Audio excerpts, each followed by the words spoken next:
होता है, मन के अनुसार नहीं चला जाता।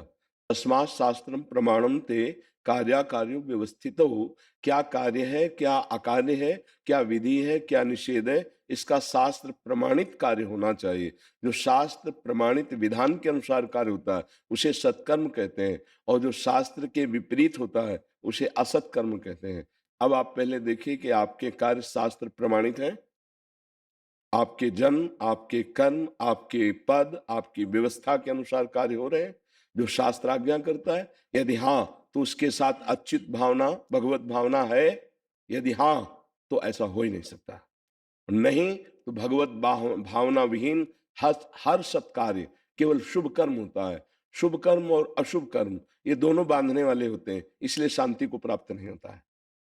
अवश्यमेव भोक्तव्यम कृतम कर्म शुभा अशुभम। शुभ या अशुभ कर्म दोनों को भोगना होता है। शुभ कर्म सुख रूप में आते हैं, अशुभ कर्म दुख रूप में आते हैं। दोनों मायाकृत हैं। वो टिकाऊ सुख नहीं है, वो टिकाऊ दुख नहीं है। सत्कर्म जो भगवत चिंतन युक्त होता है, भगवत भाव युक्त होता है, वो प्रसन्नता प्रदान करता है।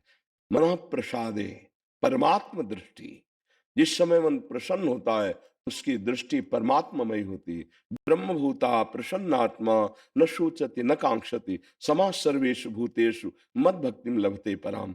वो पराभक्ति को प्राप्त महापुरुष न कोई शोक, न कोई उसके अंदर आकांक्षा, वो अखंड प्रसन्न रहता है। जो भगवत चिंतन युक्त सत्कर्म शास्त्र सम्मत करता है। अब आप समझ पा रहे हैं जी।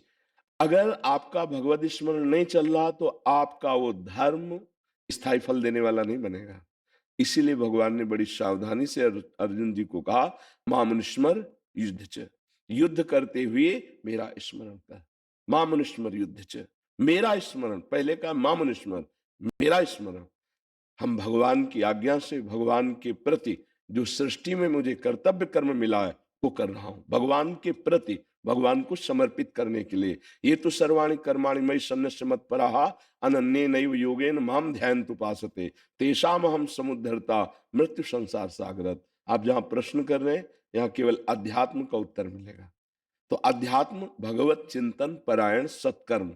नहीं तो गोस्वामी जी कह रहे, तुलसीदास जी सरल भाषा में, शो शब्द धर्म करम जरि जाऊ जहां न राम पद पंकज भाऊ। यदि भगवान के चरणों का स्मरण नहीं, भगवान से प्रीति नहीं, तो धर्म कर्म में आग लग जाए, वो किस काम का। आप समझ पा रहे? फिर आपको संशय कैसे है? बाबा जी एक अ, कार्य के लिए हम हैं जो कि बिल्कुल निष्काम उससे कर रहे हैं, तो कभी-कभी लगता है जिनके अगेंस्ट कर रहे हैं, वो बड़े पावरफुल लोग हैं। भगवान से भी बढ़कर? नहीं, बिल्कुल नहीं। फिर आपको संशय कैसे हो गया? आप तो भगवान के प्रति कर रहे हैं, भगवान की प्रसन्नता के लिए कर रहे हैं, फिर आपको संशय कर? भगवान से बढ़कर तो कोई है नहीं ना। विजयश्री उनका नाम है और वो हर कार्य बड़ी प्रवीणता से अपने जनों के करवाते हैं। हाँ, आपका कहीं आध्यात्मिक उन्नति में अहंकार बाधक है, तो आपको परास्त भी करवा देंगे वो। पराजय से अहंकार नष्ट होता है। अहंकार नष्ट होने से सच्ची विजय की प्राप्ति होती है। हो सकता है ऐसी कोई लीला वो करे, अन्यथा संशय नहीं करना। कोई पावरफुल हमें परास्त कर सकता है ऐसा पैदा ही नहीं हुआ। ऐसा पैदा है जिसमें जितना भी बल है मेरे भगवान के द्वारा दिया हुआ है, वो महाबली है। उनसे ज्यादा बलवान कौन हो सकता है? आग को पी गए। जिस समय दावानल में बछड़े, गाय, ग्वाल बाल सब जलने लगे, उन्होंने पुकारा, हे कृष्ण। ऐसे ब्राह्मणों मुखमाशित बाहु राजन्य कृता, मर्दन कर दिया कालिया के फणों में नृत्य करते हुए।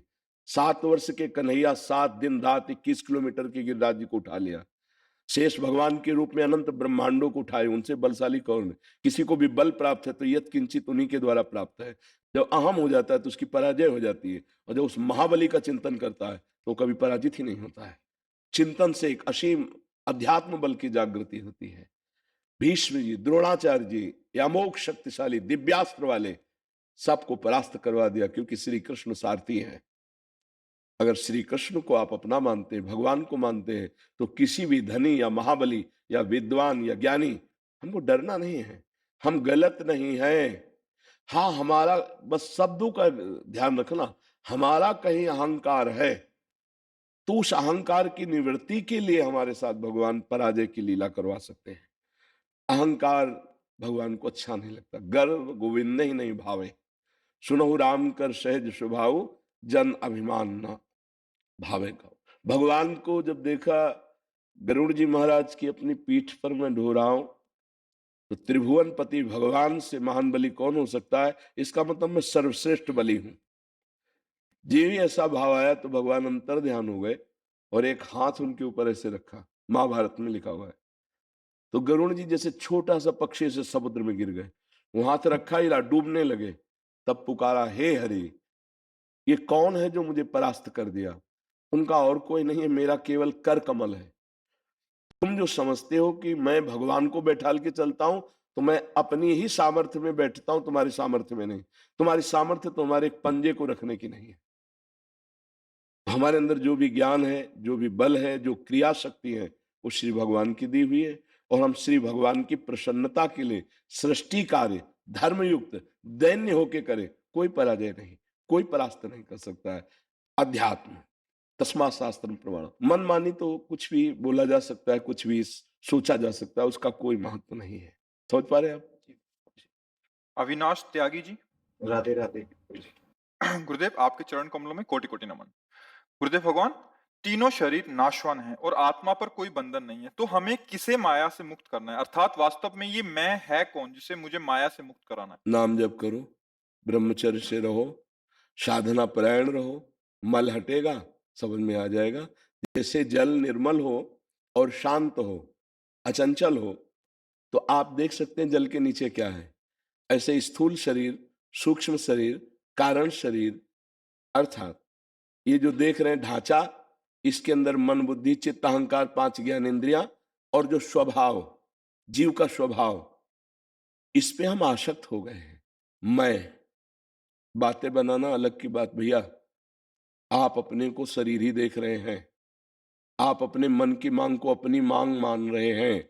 आप इंद्रियों की चेष्टाओं को अपनी चेष्टाएं समझ रहे हैं। आप स्वभाव को अपना समझ रहे हैं। बहुत टेढ़ी खीर है इन तीनों शरीरों से हट जाना। इसीलिए तीनों शरीर सहित हम भगवान की शरण में होते हैं। हम जैसे हैं श्री भगवान के हैं। भगवान कह रहे हैं सर्वधर्मान परित्यज्य मामेकम शरणम व्रज। तो अहम तो हम सर्व पापेभ्यो मोक्षयिष्यामि मा शुचा। मैं तुम्हें पवित्र करूंगा, और जहां पवित्र हुए तो मम दर्शन फल परम अनुपा जीव पावनिज सहज स्वरूपा। निर्मल जल में, शांत जल में नीचे क्या दिखाई देता है? अपने स्वरूप का अनुभव हो जाएगा। नाम जप करो, संयम से रहो, दूसरों की सेवा करो, किसी भी तरह से किसी को कष्ट ना पहुंचने पावे, फिर कुछ ही दिन में देखो आपको कैसा अनुभव होता है। क्योंकि शरीराभिमान बातों से नहीं हटता है। हम कह जरूर हैं कि हम तीनों शरीर नहीं, लेकिन स्थिति कहाँ है? इन्हीं शरीरों में है। आप देख लो ना, सर्दी लगती है ना, तो किसको लगती है? शरीर को लगती है ना। स्पर्श त्वगेंद्री का विषय है। गर्म या ठंडा त्वगेंद्री को लगता है। एक इंजेक्शन लगा दिया जाए, त्वगेंद्री को चेष्टाहीन कर दिया जाए, जिसे शून्य कहते हैं, तो यहां से हाथ काट दिया जाए, कोई फर्क नहीं पड़ेगा। अगर हम मंत्र के द्वारा, भजन के द्वारा अपने मन को प्रभु में लगा दिया, तो पूरे शरीर से राग हटा सकते हैं। भयानक कष्ट की दशा होने पर भी कोई कष्ट नहीं है। शरीर राग हटाना कोई खिलवाड़ समझते हो? तो शरीर राग सहित प्रभु की शरण में चले जाओ, क्या बाधा पड़ जाएगी? वो शरीर राग हटा देंगे, बहुत जल्दी हटा देंगे। नाम जप कीजिए, सत्य शास्त्रों का स्वाध्याय कीजिए, दूसरों की सेवा कीजिए। शरीर मिला है सेवा करने के लिए, दूसरों को सुख पहुंचाइए, दूसरों की सेवा कीजिए। अभी देखो बुद्धि पवित्र होने लगेगी। किसी ऐसे की जिसकी कोई सेवा न कर रहा हो, उसमें आप अपने शरीर को लगा दीजिए, निष्पाप होने लगोगे। निष्पाप पुरुष शरीर राग रहित होता है। पापी पुरुष शरीर आसक्त होता है, भोगी होता है, उसको इंद्रियों के भोगों में ही सुख लगता है।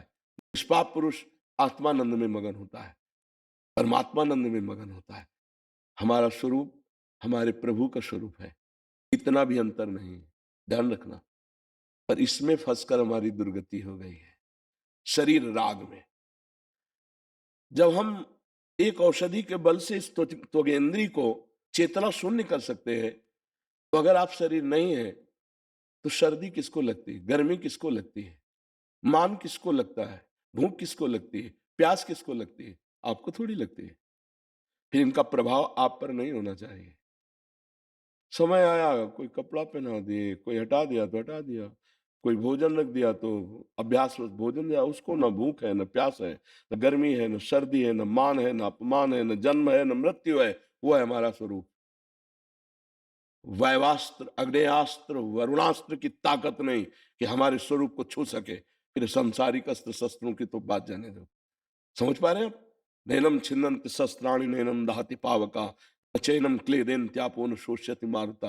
पर हम बचपन से अभ्यास किए भोगों का, अब बात करें शरीर राग त्याग की तो केवल बात ही रहेगी। अब एक उपाय है, मामे वे प्रपद्यन्ते माया मेताम तरन्ति ते। भगवान की शरण में हो जाओ और उनका नाम जप करो, अच्छा आहार करो और अच्छा व्यवहार करो, बस धीरे धीरे ठीक हो जाएगा। वो कृपा कर दे तो कह रहे तेषाम हम समुद्धरता मृत्यु संसार सागरात, मैं उसे मृत्यु संसार सागर से पार कर देता हूँ। यहाँ तैर के पार जाना बहुत कठिन है। बड़े बड़े मगरमच्छ लील जाएंगे, काम क्रोध लोभ मोह मद मत्सर। ईमानदारी से बताओ, काम सताता है, क्रोध आता है, लोभ आता है, तो कहाँ हो? स्वरूप में हो या शरीर में हो? तुम सच्चाई से चलने वाले हो, इसीलिए हाँ कर दिया। और इसीलिए हम आपको कह रहे हैं कि भगवान की शरण में हो जाओ। इस पर विजय प्राप्त करना अब बस की बात नहीं रह गई। अब जिन्होंने रचा है, जिन्होंने बांधा है, अब वही छोड़ेंगे। यद्यपि कोई ग्रंथि नहीं है, पर इसके लिए हमें प्रकाश चाहिए। जैसे रस्सी में सांप का भ्रम हो गया, तो हमको इतनी जोर की टार्च चाहिए कि सीधे वहां पड़े और मुझे रस्सी दिखाई दे, सांप नहीं। तब तो भ्रम नष्ट होगा। या वहां कोई पहुंचा हुआ खड़े होकर बोले, ए देख, ये रस्सी है, सांप नहीं, तो मेरा भ्रम नष्ट हो जाए। अभी भ्रम हो गया है कि मैं शरीर हूं, भ्रम हो गया स्त्री पुरुष दुख सुख लाभ हानि।